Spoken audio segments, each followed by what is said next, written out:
All right, ladies and gentlemen, welcome to Daily Power Parsha. Today is a wonderful day to write the date shorthand in English because it's 2/22/22. Just saying, how many 2/22/22s are we gonna have? You gotta wait. I don't even know how long you have to wait. There's only 1 0, right? 2/2022. So close, so close. We got 200 years. Is that 200 years? So we get 2/2/2/22. 2/2/2/22. I don't know why this is important. All right, my friends, welcome to Daily Power. It's not. Welcome to Daily Power Parsha. It is great to see you all. What we do at Daily Power Parsha, as you know, is we cover the daily reading from the Torah portion.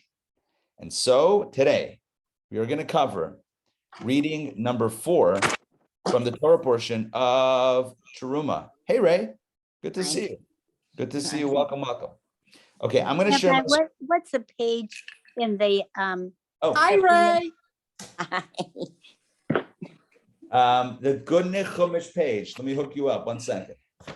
We'll get that right here. Good Chumash page is 1 second. 1 second. Oh, we were up to the curtains. Oh, we had to stop yesterday. It was curtain call, right in the middle of the curtains. Okay, so we are going to pick it up 5:19. We're still in the middle. We're still finishing off reading number 3 before we get into reading 4. But it's okay. We can pull this off today. Oh, look at this. We got pictures. I love it. I love when there's pictures in the Chumash. It's great. It's great. So much text otherwise, so many words. Pictures are great. All right, let's jump in. We're going to pick it up where we left off and get this party started with the curtains, the coverings. Just to clarify, and I mentioned this yesterday, it's really important. It's really important that we understand what's going on here. The Mishkan, the Tabernacle, portable sanctuary, it had multiple components, but space-wise, there was like a courtyard space, like a large outdoor, under the sky courtyard space that was walled in by portable planks, okay? But it was open to the sky. And then toward the western side, you had a building, if you will, that had a cover. And the cover was made of curtains. That was the roof. Maybe not so waterproof. Imagine the Kohen. It's raining. I'm getting dripped on. It's like, I don't know, whatever. But this is, maybe it was waterproof. Who knows? Maybe they figured, maybe they cracked the code. Dr. Maxey, it's on page 519 at the bottom, chapter 26. Okay. I got it. Thank you. Yeah. Okay. Awesome. So we're going to pick it up. If you have the Chumash, you get the pictures. I'll show some pictures here online as well. But we're going to do this from the text of the online, and then we'll just, we'll fill it in. So it says like this. And we did these first few psukim yesterday, but we're just going to get a rolling start. And the Mishkan, that's the building itself, you shall make out of 10 curtains, consisting of twisted fine linen and blue, purple, and crimson wool, coming to a workshop near you. Kidding. So we had twisted fine linen, blue, purple, crimson wool. That sounds really nice. I don't know about you guys. That sounds really nice to me. Pretty. It's like all in the same family. Very, very nice. Hey, not that I'm laughing at myself. Not that God needs me to say, yeah, it was a good fashion choice. I'm just saying it was also nice.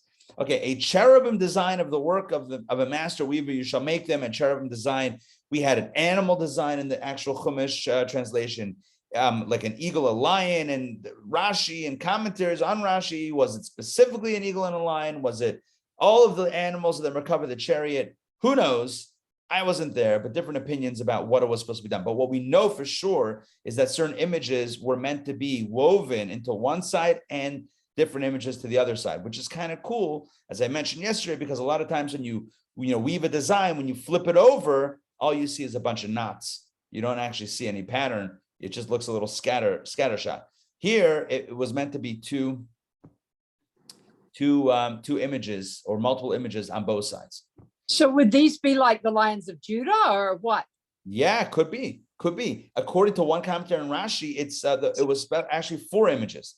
The 4 images that are described by Ezekiel in his vision of the chariot, the divine chariot, the face of a man, the face of a lion, the face of an ox, and the face of an eagle. Rashi mentions lion and eagle, but it could be, it could be more. Anyway, different opinions. I'm not sure what it was. We're still looking for the originals, but it's either way, it takes a lot of skill to weave images on both sides. Now let's continue about the details. And again, we did a little of this yesterday, but we're just jumping back in with a rolling start. Verse 2, the length of one curtain shall be 28 cubits. 28 cubits is about 42 feet. 42 feet is a long curtain. That's really long. And the width of each curtain, one curtain, shall be 4 cubits, which is about 6 feet. So it's 42 by 6 feet. It's a lot of material, right? It's a lot of stuff. The same measure for all the curtains. All your curtains were to be the same dimension. Let's continue. 5 of these curtains shall be joined to one another, and the other 5 curtains shall also be joined to one another. So total of 10 curtains. 1 second. 1, 2, 3, 4, 5, 6, 7, 8, 9, 10. Okay. What am I going to say? It's hard to describe, my friends, but let me show you all what I have here. Ta-da! Always difficult for me to do this, but I'm doing this anyway. What is this? Hold on 1 sec. Oh, look at that. Lions and eagles. Lions and eagles in the picture. That's kind of cool. Okay. I don't know if you can see that. I'm trying to get really close to my camera. Little lion and eagle action. I don't know if that's exactly what it looked like, but that's the way it's depicted here in this image. So what could be wrong? If you notice in this image, there are 10 curtains, right? They have to go over this Mishkan building. This is the building inside of which was the menorah, the inner altar, the showbread table, and in the Holy of Holies, in the deepest chamber, there was the Ark of the Covenant, all inside this building covered with these curtains. There's 8 curtains, 1, 2, 3, 4, 5, 6, 7, 8, and then another 2 down this side. That's a total of 10 curtains. 8 plus 2 is 10. So that's the way the curtains crumbled. I'm kidding, they didn't crumble. That's the way it worked. So it extended over the whole thing, hence the 42 feet. It had to go up the side, across the top of the Mishkan, and down the other side. It got to cover it all the way through 3 sides. So hence your 42 feet. Hence your 42 feet. Okay. I think I got that accurate, more or less. I could be off, but that's what I'm seeing. Now let's get back inside. Sharing screen. And by the way, all of this, even in the Chumash, it says hanging of the tapestries according to the Brisa 49 midot, which means it comes from a Mishnaic era source called the Brisa that describes this in detail, which means that from the verses, you're not really going to get like a full picture without more commentaries and expositions on this, but we're going to do our best. So let's continue. You join 5 to each other and then the other 5 to each other, and you shall make loops of blue wool on the edge of one curtain that is at the edge of the first set. And so you shall do to the edge of the outermost curtain on the second set. So you had 2 sets of curtains, 5 and 5. Those 2 sets of curtains are joined to each other. Let me just say that again. Those 2 sets of curtains are joined to each other by a loop and hook system. Yeah. Your standard loop and hook. Loop and clasp if you want to get fancy, right? Yeah, loop and clasp right there. So you make loops of blue wool on the edge of one curtain and the edge of the second set as well. You shall make 50 loops on the edge of one curtain. You shall make 50 loops on the edge of the curtain in the second set. The loops shall correspond to one another. Oh, my bad. It wasn't hook and loop. It was loop and loop with a hook, with a clasp in between. Are you with me on this? Yeah. Yeah. You got your loop, your standard blue wool loop on one side, standard blue wool loop on the other side. And then I wish I had a third hand. Boom. Then you clasp them together. And that's what you do. Verse 6, you shall make 50 golden clasps. Wow, that came out weird. 50 golden clasps. And you shall fashion the curtains to one another with the clasps. So shall the Mishkan become one. 5 and 5. You got the hook and loop system. Boom. Now you got them together. And then, okay, so that's all the tapestries that were made of. Just to clarify, these are all the curtains that were made out of twisted fine linen, blue, purple, and crimson wool. Those were the 10 curtains, 5 and 5, looped and hooked together. Now we continue, and then you shall make curtains of goat hair. Curtains made of goat hair for a tent over the Mishkan. You shall make 11 curtains. Look at this. Now, in my Chumash, it really looks like it's the same space.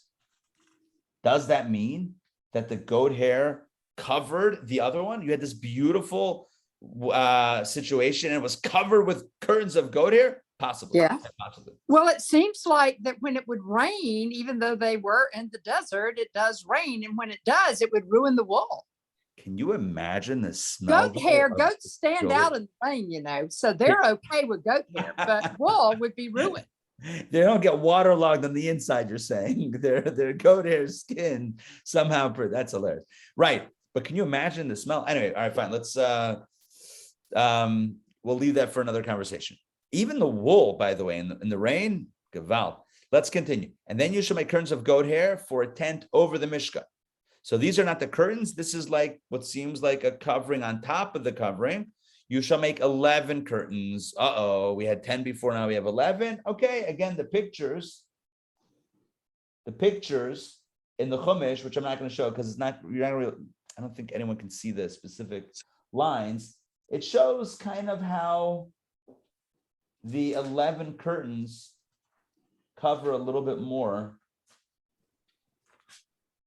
Yeah, a little bit more. Okay, let's continue. The length of, look at this now. Look at this plot twist. The length of one curtain shall be 30 cubits. For those playing at home, the other curtains that were underneath were only 28 cubits. See what's happening? This is covering the other one and hanging down even a little bit further. The other one clearly didn't go down to the ground. This one's going down. I don't know if it's going all the way down to the ground, but it's going down on each side of the overhang. It's going down another cubit. It's your classic cubit cover. Classic extra cubit cover. It's like lahavdil. I got a tablecloth, right? It's your Shabbos table. You got three entities. You got your table, you got your tablecloth, and then, okay, listen, this is just what we do sometimes. We got this plastic vinyl overlay because, the tablecloth is nice and, things can get spilled, especially with the young ones. So we'll have the plastic on occasion, easy cleanup, easy wipe, no mess, no fuss. But you want that a little bit longer than your tablecloth. So you have 3 entities now, right? You got your base, you got your fabric, and we actually don't have a vinyl one. We actually have goat hair. I'm kidding. It's vinyl. But that would be the overhang that goes a little bit longer. All right. So it's 30 cubits now. And the width of one curtain is 4 cubits. Oh, well, that makes sense now. The width of each of these curtains is 4 cubits. The width of the other ones, if I'm not mistaken. Oh, no, it was also 4 cubits. All right, hold on, I'm back. I thought it was 6. No, 6 feet, 4 cubits. So it's the same width, but a longer length. So it's covering more. And now you have an extra curtain. You have an extra, what are they calling this? You have an extra, where am I? 1 second. You have an extra goat hair curtain. Just for kicks. No, I guess it's covering more area. Okay, that's it. Let's continue verse 9. And you shall join the 5 curtains by themselves. And the other 6 curtains by themselves. So it's now 5 and 6, not 5 and 5, obviously, because you have 11. 5 and 6. And you shall fold. We just have to hold on and just read it. You shall fold the 6th curtain before the front of the tent. Good. It overhangs. It gets folded. It's overhanging to the point that it's folding. Good. That's our 11th. The 11th goat hair curtain. And you shall make 50 loops on the edge of one curtain, which is the edge of the first set, and 50 loops on the edge of the outermost curtain of the second set. Same deal. This time, instead of 5 and 5, it's 5 and 6. But where they meet, you create loops. And you shall make loops on both sides, and then you shall make 50 copper clasps. These are not gold. These are also not specified as being blue wool. Notice, just 50 loops.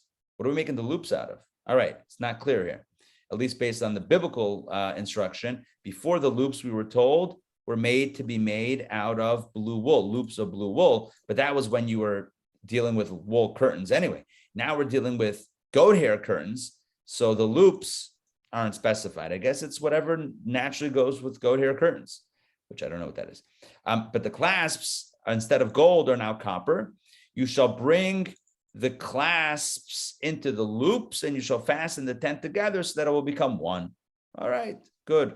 By the way, you want to get like mystical, philosophical? Good. We got to clasp to each other. We got to connect. We should become one. Good. Get your loops, get your clasps. Let's have a farbrengen. Verse 12, and the overhanging excess in the curtains of the tent, right? What do you do with the overhang? Half of the extra curtain shall hang over the rear of the Mishkan. And the cubit from here and the cubit from there, sounds like a recipe, a cubit here, a cubit there. Okay, the cubit from here and the cubit from there of the excess and the length of the curtains of the tent shall hang over the sides of the Mishkan from here and from there to cover it. What that means is the extra cubit. We already did that math before, right? 30 cubits to 28 cubits. That's an extra cubit right there, my friends. And that's talking about this, the width, not the length, the width. I mean, the length of the curtain, but the width of the Mishkan. I hope what I'm saying makes sense. Basically, you got 28 cubits of wool curtain and 30 cubits of goat hair curtain. So that means that a cubit from here and a cubit from there of the excess and the length of the curtains of the tent shall hang over the sides of the Mishkan from here and from there to cover it. In other words, you should not, the asymmetry would get me so bothered. If you were to line it up on one side and then go 2 cubits extra on the other side, that would drive me bananas. So the Torah says, no, go 1 extra here and 1 extra there. Keep it symmetrical, please, and keep all of our OCD in check. That's the way it's going to work.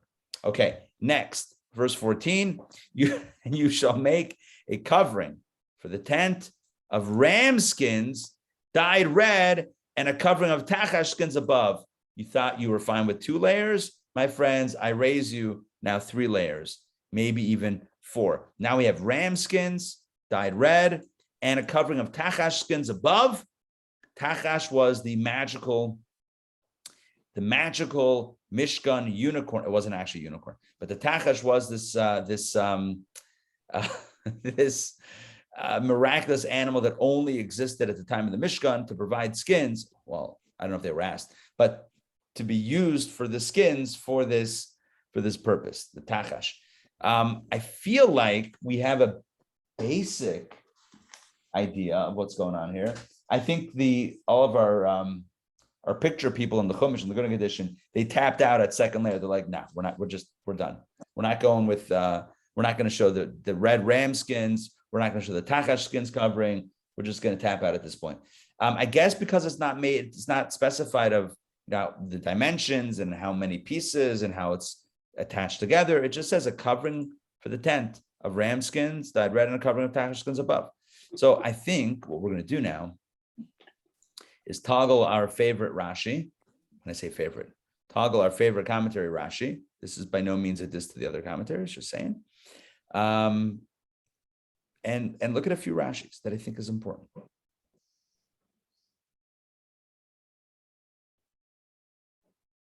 Just to explain that what we said before is correct. Of the excess, a cubit from here, a cubit from there, of the excess of the length, Rashi says, the excess which exceed the length of the lower curtains of the Mishkan by 2 cubits, right?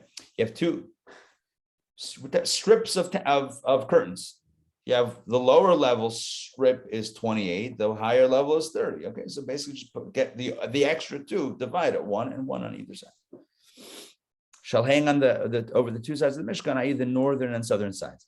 Just so you know, the Mishkan was oriented. It was a rectangle. When I say the Mishkan, there's the outer courtyard, but then the inner building. The inner building was oriented in an east-west formation. Okay, so if you're like facing north, so your Mishkan is going to run east-west. So the north and southern sides are the width of the Mishkan. I hope that makes sense, right? It's good. I'm going to use my phone. Okay, phone. Here you got your Mishkan. This is north. south. Oh man. North. Hey, I'm looking at it with you guys. North, south, west, east. West was where the Holy of Holies was. The rest was just the whole, not just, the rest was the Holies. The Holy of Holies was the little chamber to the side, inside this building. This is covered now with tapestries. This is like bird's eye view right here. Okay, so they hung down on the northern and southern sides. The strips, right? Yeah. All right, I think it makes sense. Yeah, okay, good. I'm looking for like replicas here. I don't know why I would have anything that resembles any of this other than a rectangle smartphone. Let's continue verse 14. Oh, this is what I wanted to do. A covering for the tent. So for the roof of goat hair curtains, that's second layer, make an additional covering of ram skins dyed red. There you go. Third layer. That's the third layer. First layer is the wool. Second layer is the goat skin, the goat goat hair skin things. The third level is now ram skins dyed red ram skins. So funny. The Rams are in the Super Bowl. No relation. Okay, now additionally, above it, place a covering of tachash skins, fourth level. That's the magical unicorn thing. These two coverings covered only the roof, their length being 30 cubits and their width 10. Oh yeah, okay, good. It didn't overhang. These didn't overhang. These were just roof, just the top of the Mishkan. These are the words of Rabbi Nehemiah.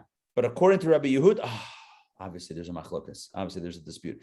But according to Rabbi Yehuda, there was only one cover, half of it made of ram skins dyed red and half of it made from tachash skins. Well, there you go. There's two opinions. One says that there were 4 layers. You get your wool, your goat hair, your ram skin, and your tachash.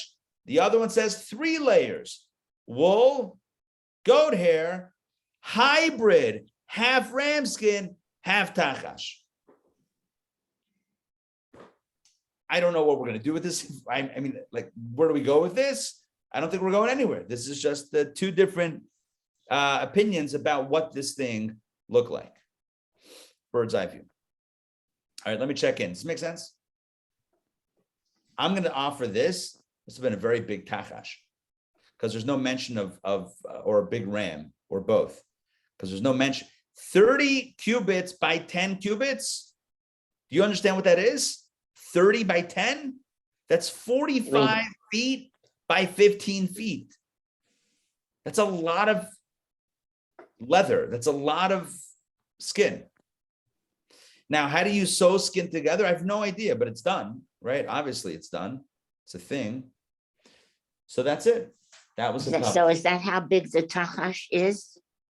Well, no, I was kind of kidding. I was only saying tongue in cheek. Tongue and tachash cheek. No, I was kidding to say maybe it was one piece. No, I'm assuming that it was although if it's a miraculous tachash, why not? Maybe just one tachash to cover them all. One tachash to rule the roost. Who knows? I don't know. That would be an interesting question. The tachash, we've explained before, the tachash is described. I just stopped sharing for a second. I want to do some quick Googling. Tachash. Here we go.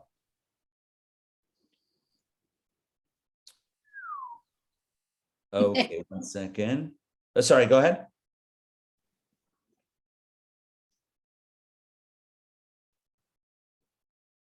Okay. There's a lot of different opinions here. I have an article from Chabad.org up here. Okay, I don't mind sharing this with you guys, sharing my screen. Here, what was the mysterious tachash? Okay, here we go. Ask Rabbi why. Oh, that's cute.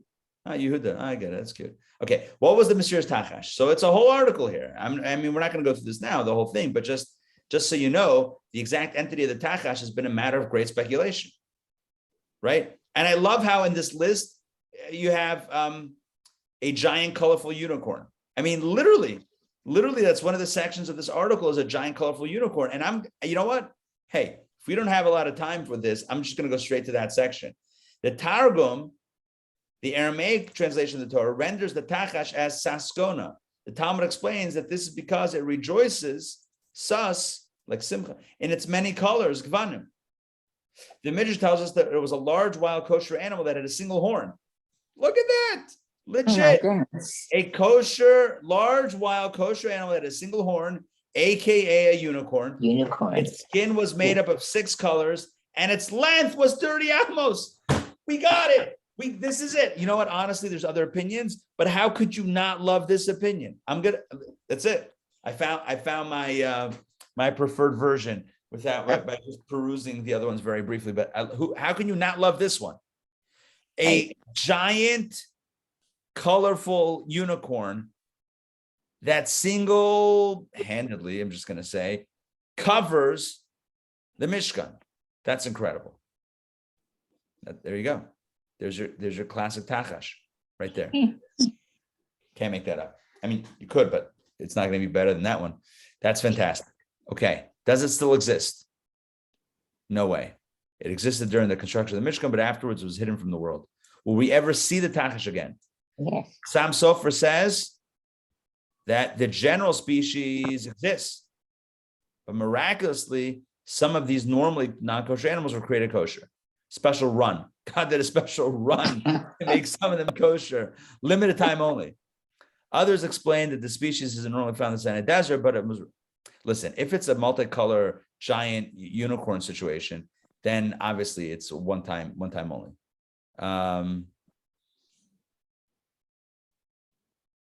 So what was it? Ermine, badger, seal, antelope, okapi, zebra, and giraffe. Maybe. It is clear that they don't fit with the Talmud of Midrash, which Midrash said the colorful one. Anyway, the Rabbi explains here. We'll end up with this. End up this piece with this insight. The Rabbi explains that the uniqueness of the tachash is that it is the only creation that was used exclusively for holy purposes. Thus, the tachash illustrates that the ultimate purpose for all of creation is to be used only in the service of God. This will be fully realized with the building of the third temple, maybe split on days. In other words, the tachash is representative of something that only existed to build God's home in this world. And that becomes now the model almost for everything, that even though things have other use also, but we should use it only to build God's home on earth, because at its core, everything is a tachash. Hashtag tachash forever. Bring back the tachash. Yeah. So is that because of each of our uniqueness and possessing a small piece of Hashem within the soul he created within us? And is that what makes us Takash? Absolutely. We have the spark, a soul spark, but in addition to that, I think it may go also extending even to the stuff that we have, like our possessions, that everything can be viewed as a tachash also. The tachash, people use unicorn as like a bizarre, like a fluke, like a weird thing. But maybe it's also like the tachash was this unicorn of an existence that basically served a single purpose, to serve God. Well, the question is, can we replicate that with all of our stuff, right? Can this, just happen to have an orange on my desk, can this orange be a tachash? In other words, why would I eat this? Because I love the taste of orange? Maybe. But if I eat it for the sake of serving Hashem, boom, I've now made this like a tachash, existing solely for the sake of something higher than itself. So our job really, sound weird, our job is to take everything in this world and make it a giant, colorful unicorn. I know it sounds kind of crazy, but it's to apply the tachash filter to everything that exists. Let's just make this a giant, colorful unicorn. That's it. Riva already draws like that. Basically, like the world is, so then why not? Let's just all do that. Okay. All right. That's reading 3. All of that was yesterday. It's still today, but let's jump into reading number 4, which is allocated to Wednesday, which would be perfect. It's a shorter reading. Let's jump in. Okay, here we go. Reading 4. Let's go. Exodus chapter 26, verse 15. And you shall make, here we go. What are the walls? The outer walls. No, I'm sorry, not the outer walls. Not the outer walls. These are the walls of the Mishkan, the building that we spoke about.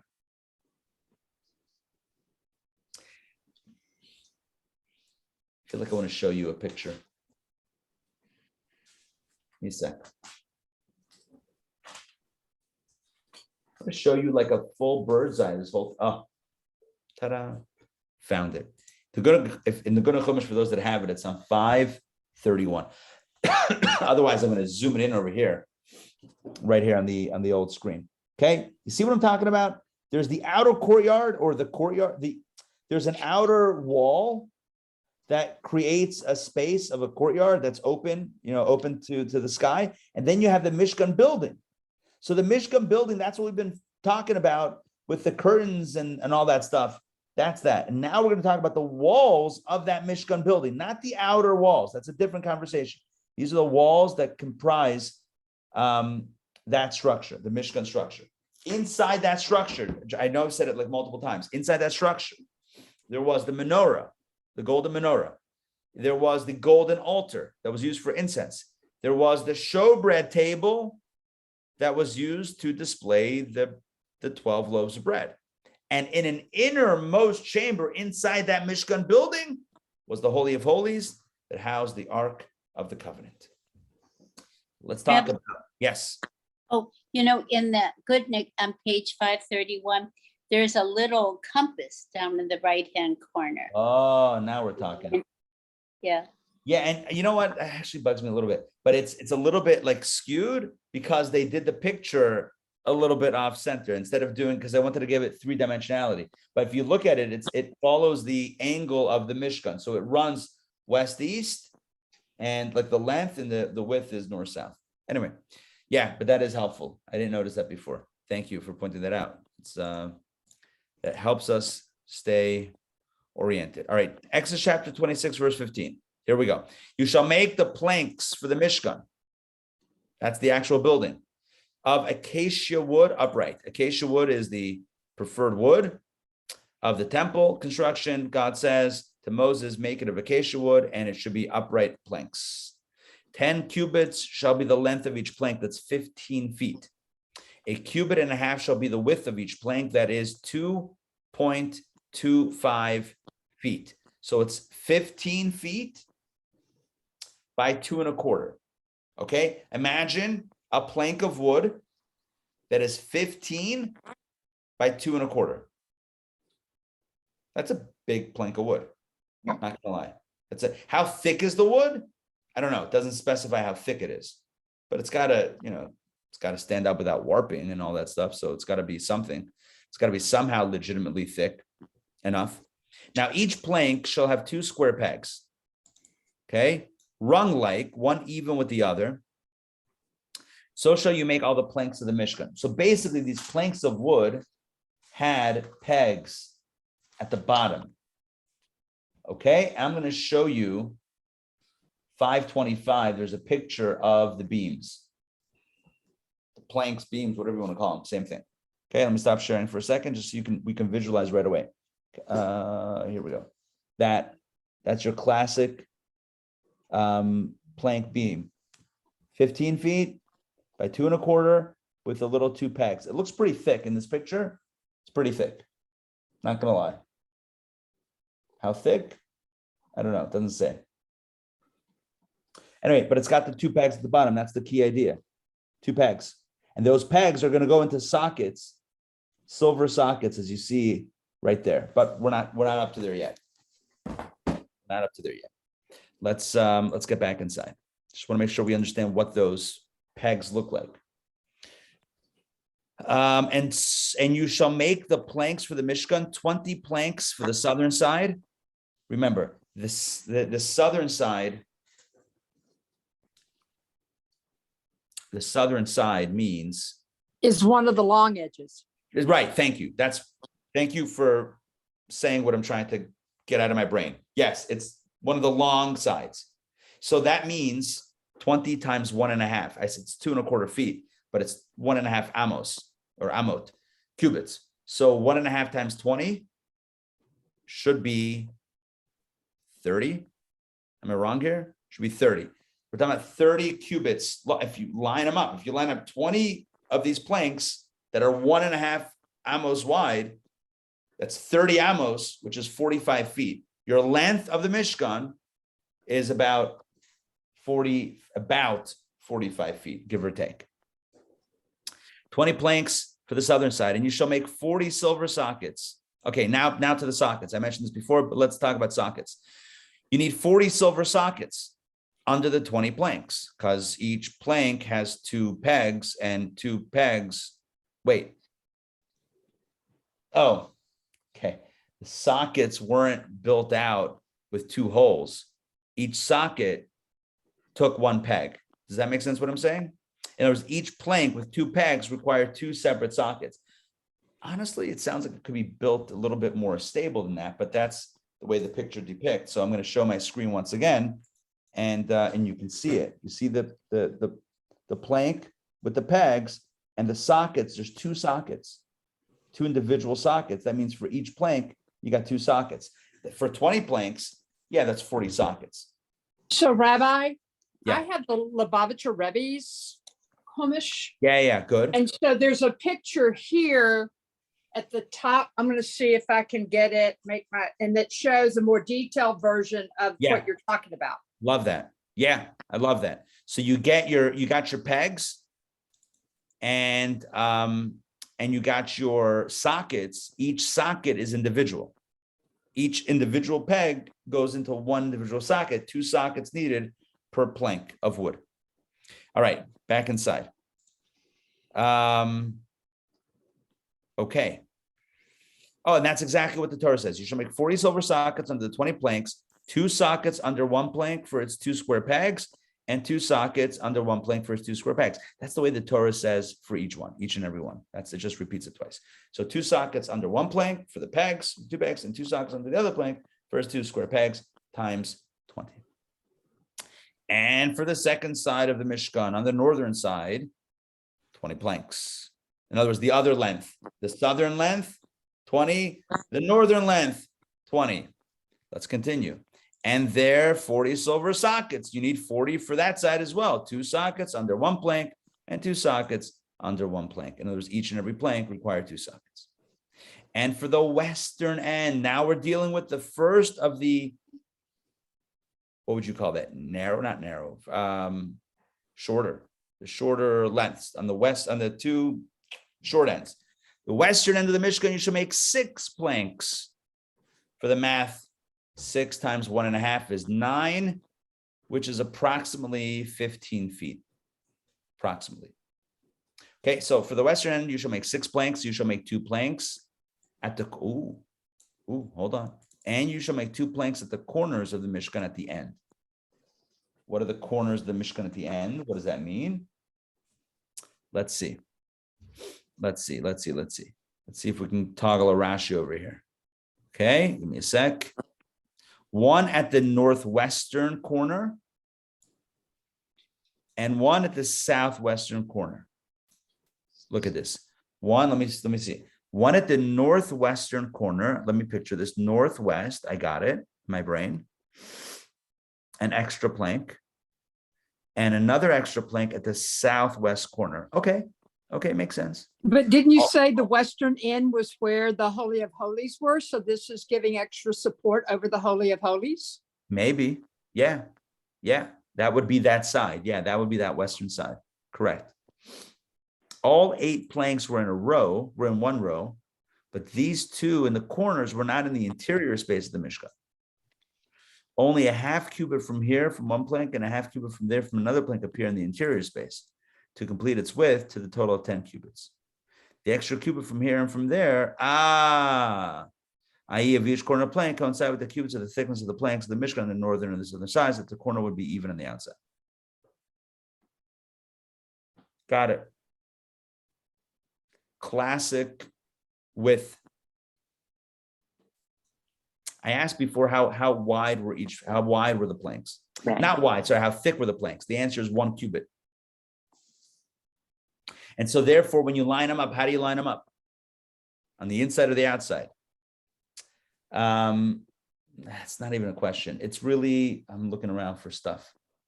And this is what I'm going to revert to, DVD boxes. All right. From our summer cinema. I got DVDs. All right. Basically, when you're lining up stuff, yeah, So you're lining it up azai, like this. In other words, this is the shorter end. This is the shorter end. This is the western end. This is the northern end. You're lining it up, not on the outside, on the inside. Therefore, therefore,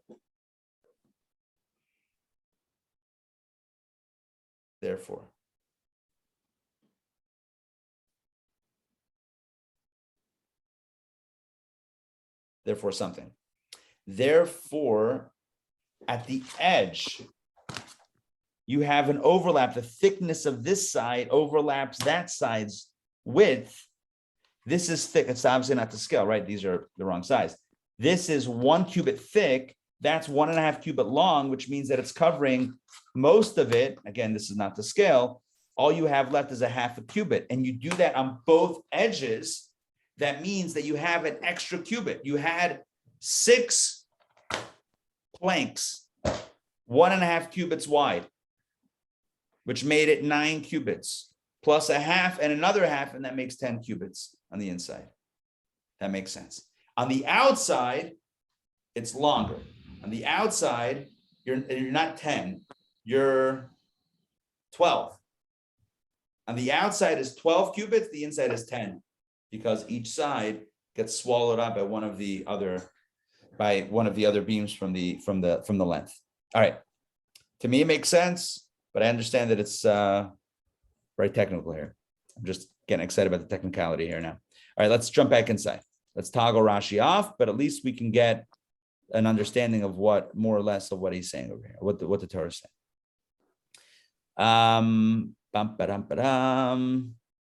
Hold on. 2 planks at the corner. Oh yeah, we just did verse 23. You should make 2 planks at the corners of the Mishkan at the end, and they shall be matched evenly from below, and together they shall match at its top, to be put into the one ring. Are we up to here? Is this where we got up to? Yes. Verse 24. Were we up to 24? Maybe. Anyway, it says they shall be matched even from below, and together they shall match at its top, to be put into the one ring. So shall it be for both of them. They shall be for the 2 corners. Now, what does it mean that it's for the ring? So let's see. They should fit close together and be connected to each other by a ring, which slots into the grooves, carved into the beams. So for that. I see. Interesting. This takes us to another interesting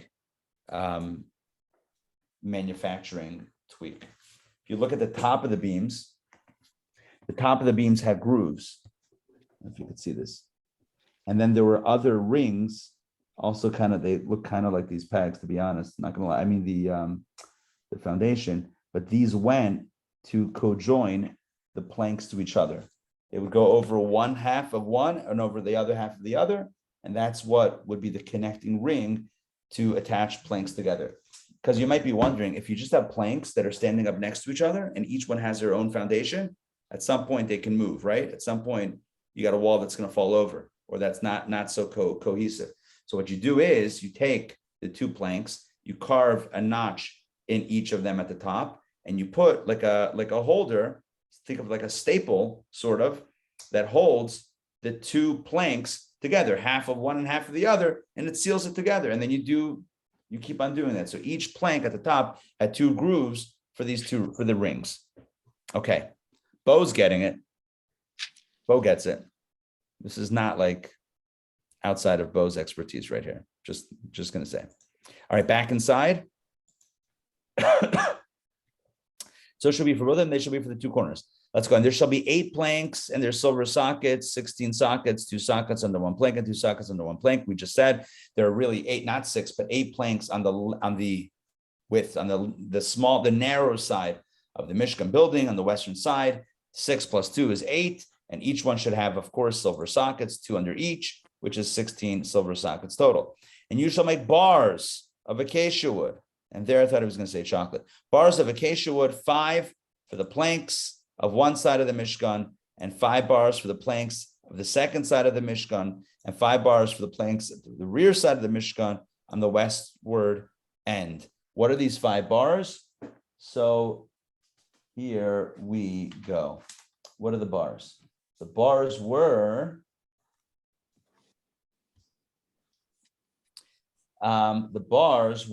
connecting bars, like crossbars, that went also to hold all the planks of wood together. You have planks of wood lined up next to each other. So again, what stops them from moving and shaking? So you have the rings on the top that are holding them together. Okay, that's good. But you also have rings and crossbars that go across the planks. And that holds it together in a very, oh, there we go. Thank you. Wait, hold on. Let me stop sharing so I can see you a little bit bigger.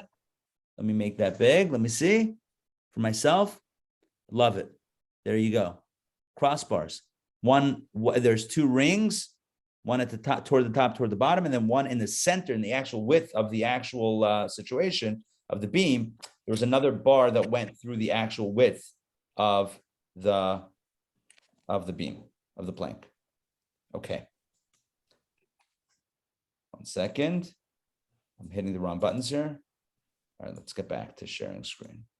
Literally hitting random buttons here on my Zoom. Okay, share. I have a poll up for no reason. No, we're not sharing a poll. Okay, the poll, we are talking about polls on some level. Let's continue. And the middle bar in the midst of the planks shall extend and penetrate from one end to the other end. This was a miracle. This was a miracle. They put in the bar. Are you with me? They put in the bar, the middle bar, that center bar that ran through the inside, the interior of the planks. They pushed it in and it miraculously made the corner bend. Are you with me? They pushed it in and it made a 90-degree turn, and then it made another 90-degree turn, and made another 90-degree turn to come back to where it started. And you shall overlay the planks with gold. All of these planks should be covered in gold.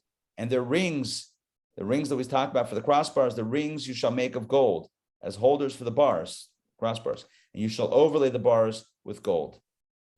So it's all wood covered with gold. That gives us a new picture of what this whole thing looked like. Until now, we were picturing wood.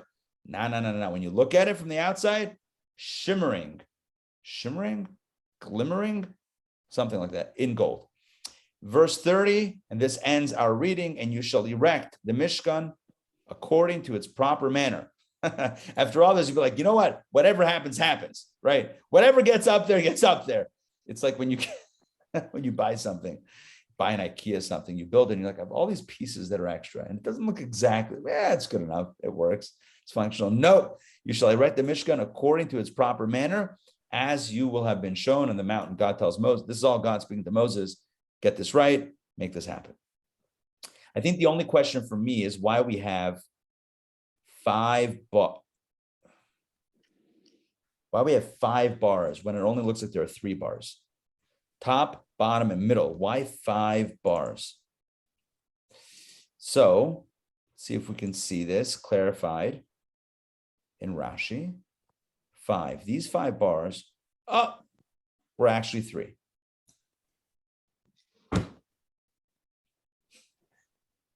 The one item that's still left niggling in my brain is why 5 bars, and Rashi says, no, there were 3. But the top and bottom bars were made of 2 segments. One part would penetrate until the wall. The other would penetrate until half of the wall's length. That I don't understand. 2 segments. One part would penetrate until half of the wall. The other one would penetrate until half of the wall's length. One part of the bar was inserted. What does that mean?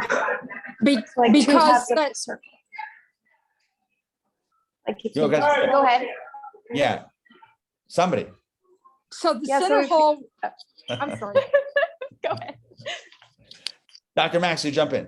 All right, so the center hole where these bars went, these were going, if I read it, understand what I'm reading, they went on the long walls, the Nice. north-south walls. And even if you covered the acacia in gold, over the course of time, it's going to bend and sag in the middle. So you have 2 bars so that they meet in the middle and it's fully erect and supports the structure. Okay. All right, Sarah, what were you saying? I was thinking, like, if you were to draw a circle with 2 halves, thank you very much. Sorry, guys. Yes, please. To draw a circle, you know, like you take 2 lines to draw a circle, and you said that the bars bend, right? Right. Yeah. So it would go halfway, you'd push it in and it would bend that Okay. corner and go halfway, and then you'd push it in the other way and it would bend halfway. I don't know. Got it. Okay. Could be. Okay. All right, let's see. The 5 bars were actually 3. The top and bottom bars are made of 2 segments. One part would penetrate until half the wall. The other would penetrate until half the wall's length. One part of the bar was inserted into a ring on this one side, and the other one was inserted into a ring on the other side until one part of the bar reached the other. In the middle, yeah. So that means essentially, You put them in and they did that.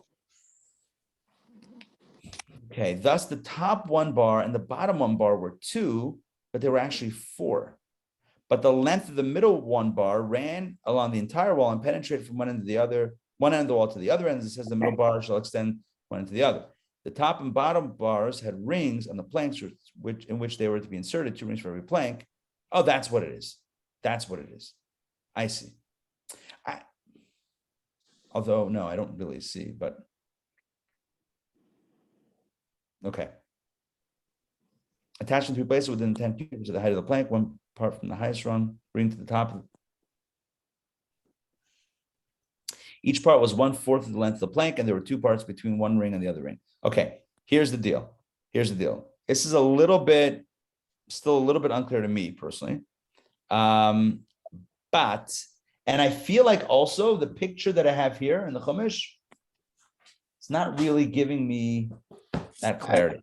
So what I want to do is I'm going to just Google Mishkan plank bars and see if we get something resembling something. Let me see if I can find a picture of this. Some sort of imagery.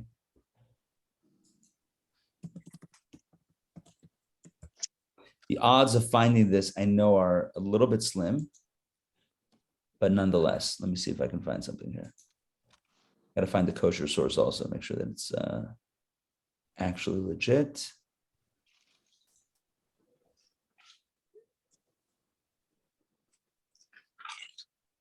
Okay, still looking. Give me a second.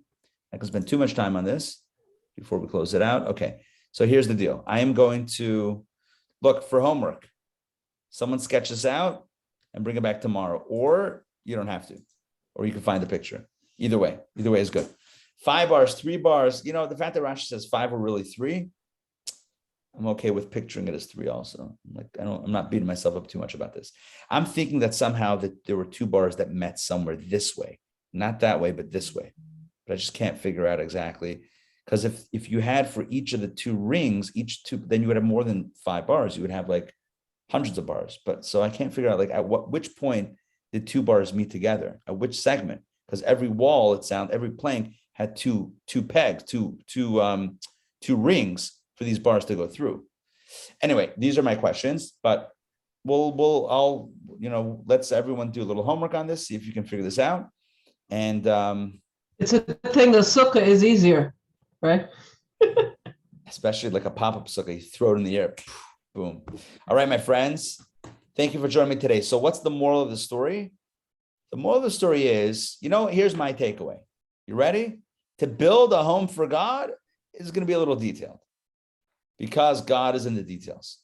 And so in our lives, it's easy to do like the big mitzvahs, like the big ones, and they're kind of general mitzvahs.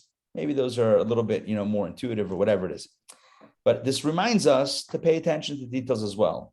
As we know, Jewish law is very detailed, down to how we tie our shoes in the morning. There's a thing about how to tie shoes. I'll give you the spoiler alert.